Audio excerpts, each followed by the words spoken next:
Welcome to Moments for Moms. I'm your host, Ashley McLean, and I'm so excited that you have joined me today. This show is a part of the Amplify Podcast Network, where ideas echo and voices resonate. So, if you're anything like me, moments are something that as moms, we don't get many of. My hope is that you can walk away from each episode encouraged, inspired, and recharged to continue on this amazing and sometimes exhausting journey we're on together called motherhood. So consider this your invitation to grab a cup of coffee or tea and take this moment just for you. I am so excited. Thank you so much for joining me on this today. Oh, you're not nearly as excited as I am. You're so sweet. And it's not just the coffee talking. I'm literally so excited about this. Yes, here we go. Woo. You're allowed to just drink it if you need it. I get it. This is how moms keep it going. It is. And I was just sharing with you before we hit record that we had a bad storms come through our area last night. So Charlie's 3, not his favorite. So, he was in the bed. So thunder, every time it would thunder, he would wake up or he would be like kneeing me in the ribs. So last night was just not the night for sleep, which it normally isn't. It's not, we've not got there yet. So normally I don't sleep. So I do, I think in a little bio I wrote, it says surviving on grace and coffee. And that's just kind of pretty accurate. It's so true. I remember those days. My 7 kids are all grown now, but I remember those nights and I would have to my continual prayer was, God, thank you that you're going to give me stamina, energy, and strength to do everything. And whatever sleep I get tonight is going to be 100% restorative I would just call God into remembrance of his word, which is what he tells us to do. I said in Psalms, it tells us you will bless your beloved in sleep. I believe that I am a beloved mom.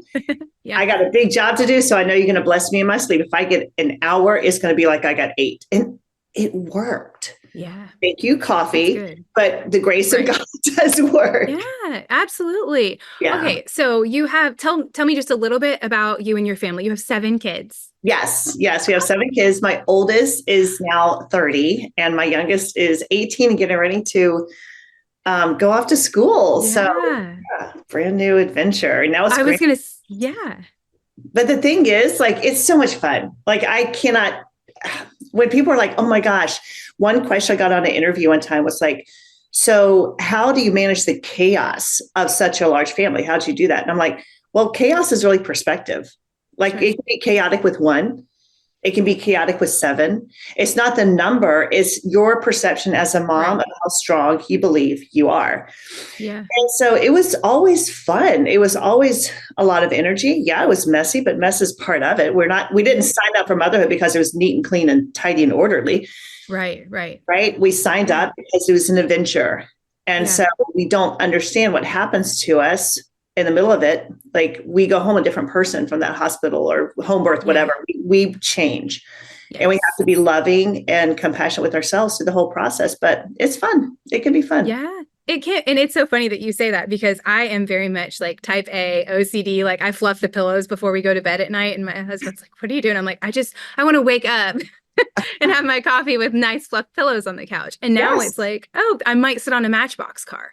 I still do my best. And it's funny because Charlie, my little 3-year-old, he does have some of those tendencies. He'll say, oh, mama, we forgot to clean up the playroom. And I'm like, you know what, buddy, it's okay. Because we had a really fun day in the playroom. I appreciate you wanting to clean it up.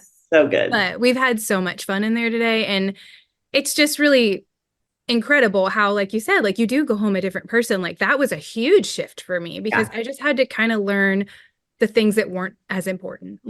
Just let the pillow go. I'd rather sit on a Matchbox car and have my sweet Charlie than have a fluffed perfect pillow, That's such a hard concept for a lot of moms to get. Yeah. It took me a minute, seriously, to get this understanding of what's really important here. Mm-hmm. That my children, I always had this mantra. I have a lot of mantras. One of them is sloppy success beats perfect failure. I could set myself up for failure by making sure it's perfect, or I could just embrace life. But another one is every child should remember joy yesterday, experience joy today, and anticipate joy tomorrow. Oh, I love that. Was I able to show up in that equation? And so but it's hard for moms. And so if you're that kind of mom, watching right now and it's just frustrating and it's like, my gosh, I lose my temper so much. Or, I have this like free floating anger. Sometimes mom's just angry. We don't even know why. Why are you so mad? Yes. I don't know. I'm just mad. And it's always going to come out. These are symptoms of what I call mom fatigue. Like this is really going on. This mom fatigue syndrome is a real thing. And what happens is after we have a child, we don't even realize it, but our brain changes. I've spent the last 20 plus years researching the mom brain and coaching moms. And our brain literally changes anatomically and cognitively after we have a child.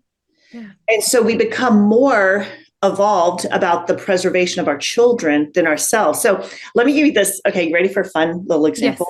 Yes. Okay. Yes. All right. So let me ask you a question. I know you've heard it before. There's a metaphor that a lot of speakers, a lot of gurus out there will talk about when it comes to moms and taking care of themselves. And they'll use the oxygen mask on a plane. Do you know what I'm talking about? Yes, I 100%. Okay. Tell me what it is. Yes, that you're supposed to put it on yourself first, right? And then the child or whoever you're with next. Right. And then perfect example. Yes. The mom needs to take care of themselves, right? In order for us to take care of our children.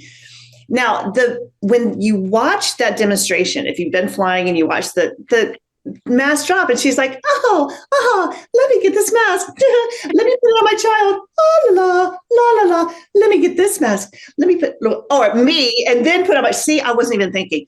Put on me. Right. That's nice. I'm watching my child sit there without a mask. And now. As you're crashing or something's. As we're going down in flames. Never will there be a mom who does that in an emergency. And I can tell you a perfect example to demonstrate that. So pretend you're driving in a car and you like someone runs in front, you have to make a really quick stop and your child's in the front seat. What do? You stop short. Yeah. Okay, look, Ashley's arm just right out there, right? Yeah. Okay. So that one movement is the mom brain in action. I must preserve my child before me. I will go through the freaking windshield right. Yep. before I let anything happen to my child. So that's what the mom brain actually does. And when we understand this, we have to realize my brain is not the same. It's thinking to protect my children, not myself. So imagine like sometimes my phone gets really janky and I don't know what's going on. It's like, man, nothing's loading up. Yeah. My kids inevitably will be like, Mom, let me see your phone. And they're like, oh my gosh, Mom, how many apps do you have open? Right. It's like I have like 43 apps open. Right. Here, maybe this will work better. So imagine the mom brain, you've got all your apps open because you have less of a filtering system. It's a more open filtering system. So you can look out for potential risks in your environment for your children's sake. So that's why a lot of moms are like, I get so overstimulated. No, it's not that you're overstimulated. Your brain is more open to all the things that were always going on around you, but now it's perceiving it all. So we do this because, we're the protectors of our children. We're the ones going out with them to collect the water from the well, and wild tigers are out there. But now it's like, oh my gosh, everything's just like infiltrating my brain. Yeah. I lose focus. I start projects. I don't finish them. I walk in a room. I don't know why I was in here. I get angry. Don't know why. Right. Yeah. That's mom brain. And if we don't know how to work with it, it will like drive us bananas. Yeah. And I think what you're saying, like I've experienced all of that since having Charlie, and it has caused me a lot of anxiety and a lot of fear because I don't know how to deal with it. It's like one day you're this and then the next day it's totally different. And there's not like I was saying before, like they just send you home with a human and it's like, good luck, like, okay, what do we do? I don't even know. How do you do? Right. Yeah. But I mean, nobody talks about the cognitive stuff and all of the things. And I mean, it really is. I have really had to like just seek counseling, talk to other moms. The more I talk to other moms, the more I realize that I'm not alone in it. And I think that is a danger. Like when you're in that moment, you can pull back and isolate. Yeah. But the more we can talk about it, the more we're like, okay, wait, this is okay. Like I'm not dying. Like I'm not abnormal. Do you know what I mean? But totally. It's just so foreign. But the problem is sometimes when we seek help from other moms, it's like two drowning women trying to clamor for the same rest. Yeah. That we don't have any strategies that work for our mind. Like I was overwhelmed when I first started having kids, like I was broke as a joke. We like couldn't afford anything. We were in debt. The house was cluttered. I was angry. I had horrible depression, anxiety. And here's the kicker. I was a behavior therapist. I should know. None of my strategies are working. That's what made me dive deep into researching the mom brain. And I realized, wait, none of these strategies can work on me anymore. Yeah. And that's why these moms are like, I'm going to get new budgeting software. I'm going to join a gym. I'm going to get a new workout. I'm going to do this decluttering program. And we get so frustrated at ourselves because we can't do it. It doesn't work. Right. Yeah. Or it works like this far. And then we sabotage ourselves. It's because nothing's designed to work with our brain. Yeah. So that's why we have to understand, like I have so many mom brain hacks that I do, because that's using the imagination to help create a more favorable scenario than the least favorable. So every mom now, because of mom brain, we have an extraordinary imagination. And we know this because we can imagine the worst case scenario. Every time. Yes. Every time. It's like, why am I lying awake wondering what's going to happen when aliens invade my home and because that's probably going to happen tomorrow. It's probably going to happen. And so I better have a plan for when it does. My husband's sitting there sleeping like a baby. And I'm like, you don't understand. Aliens could be taking our children in the next 5 minutes and we don't have a plan. I know. Same. Yeah. And so we're like, what is wrong with me? Nothing is wrong with you. It's your brain. It's doing its job as a mom. So the mom brain hacks just use the imagination to help create a better scenario. So we're more empowered, we're more productive, we get more stuff done, and we're happier in the process. Yeah. Like a lot of moms don't even realize, like, this could be fun. You actually could be enjoying this chapter of your life. Yeah. Yeah. And I think it's so funny you talk about worst case. We have this like culvert at our house that it's like there's all these rocks and then it's concrete in it. And it is like, in my mind, the death of Charlie every time we go outside. I'm like, he's going to fall and he's going to crack his head. And this is when we go to the hospital. Like, but it's his favorite thing to do now that he's a little bit bigger and he's got his green boots.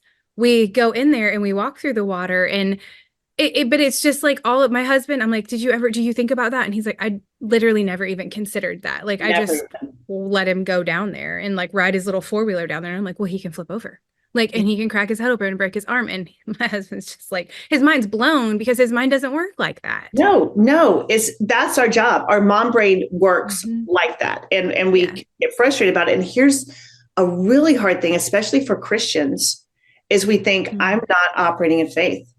Yeah. Because I'm imagining all these worst case scenarios. I'm angry and oh, God must be mad at me, or this is why it's not, like, my miracle isn't happening because I'm doubting it. And so a lot of moms right now are thinking, oh my gosh, I feel so validated because I'm not a bad believer. I'm not a bad Christian. I'm not like letting go of my faith. Right. It's just my brain operating. So we have to learn how to, especially as believers, live by faith. Because faith is the substance of things hoped for. It's the evidence of things not seen, but we're using our faith in a negative way, creating the things we don't want to happen. Right.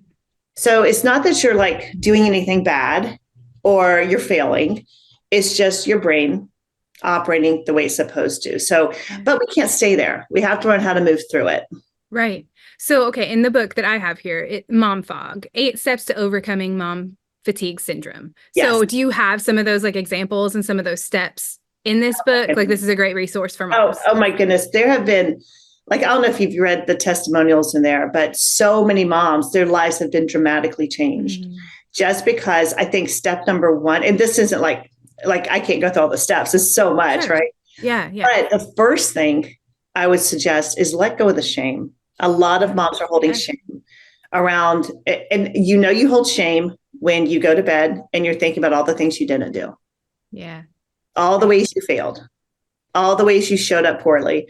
That is what shame looks like in your brain, because during the day you're busy and you're trying to get, 1,000 things done. And I call moms MVPs. They're multiple variable professionals. Like, they're the only professionals who have to deal with multiple variables at one time.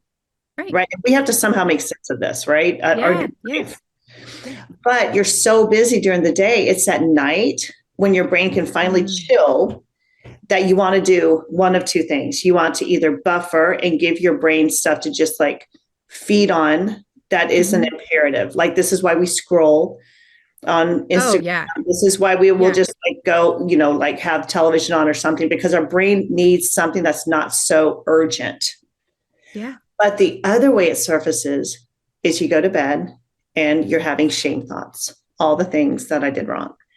And so we know when this is happening that we can either stay there. Shame feels horrible. Yeah. And I mean, it's not coming from God. Right. It's not what he wants for us. No, because he said that he's gotten rid of all that condemnation. There's no condemnation for us in Christ Jesus.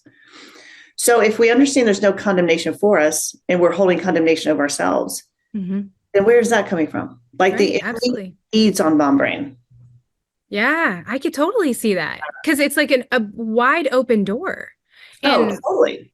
There's so many other things, like you're saying, coming in at us, that's just like one more thing. So to kind of stop ourselves and filter that separately, like, oh, wait, hold on.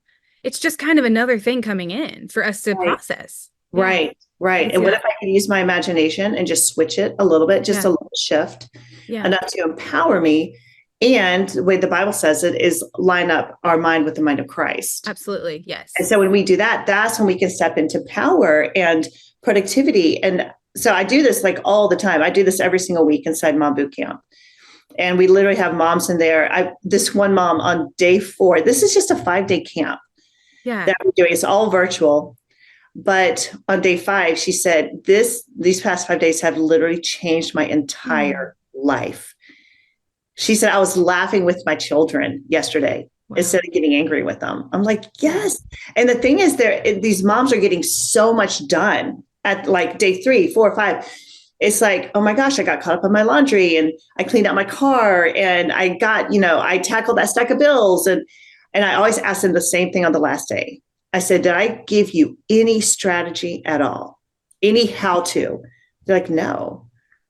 Only thing we did was work with those subconscious thoughts that are driving the behavior.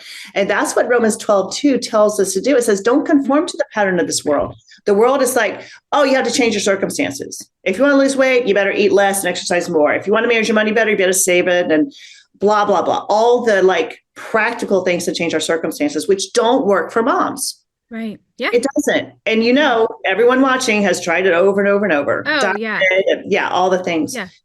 But we're not supposed to conform to the pattern of this world. We're supposed to be transformed by the renewing of our mind so that we can test and prove what God's will is, his good, pleasing, perfect will. So God does want a life for you that is good, pleasing, and perfect. But that can't happen until we transform our mind, until we get to those subconscious thoughts and work with our brain.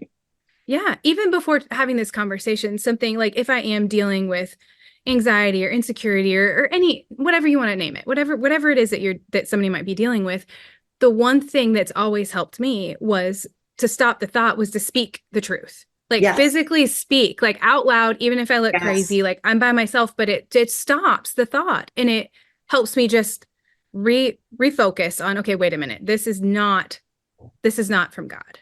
Yeah. So that, I mean, just even what you're saying, it's like, and I was watching one of your interviews on YouTube, I found, and you talked about the stack of planners.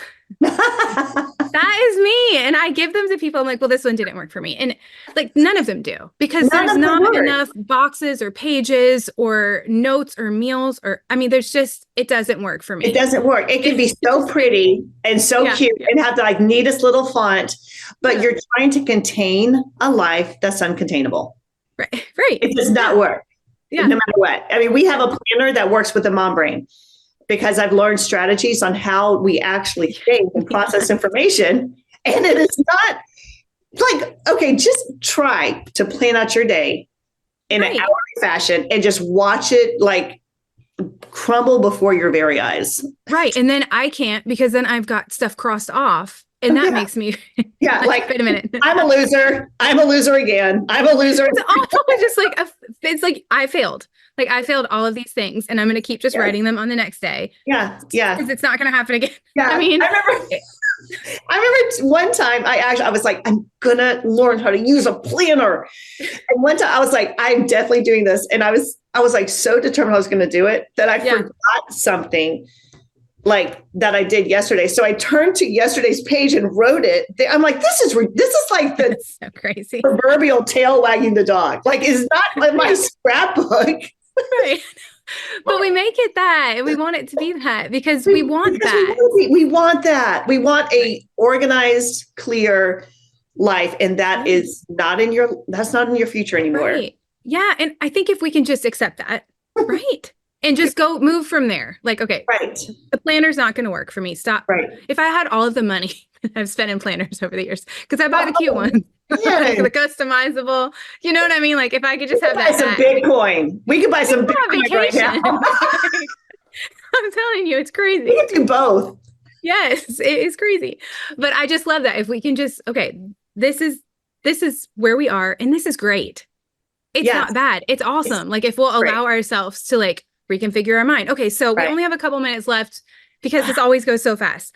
I want to sign up for this mom boot camp just from like scrolling through your website. Can you just kind of like help us understand? Because I work full time. I am a mom. Like, is this something that I could fit into my schedule? Help me understand it a little bit. Yeah, it's mombootcamp.com, first of all, like get in there. But the cool thing about it is I literally told my team, I want every mom like to have access to a library of resources. So no matter what the problem is, they have a solution there. So literally like how to plan meals, how to do the things that you want to do that you haven't been able to do before, basically. But Mom Bootcamp is a module every single day to tell you something about the mom brain, something to help you understand yourself better, and also a mom brain hack to help you move forward and get better results.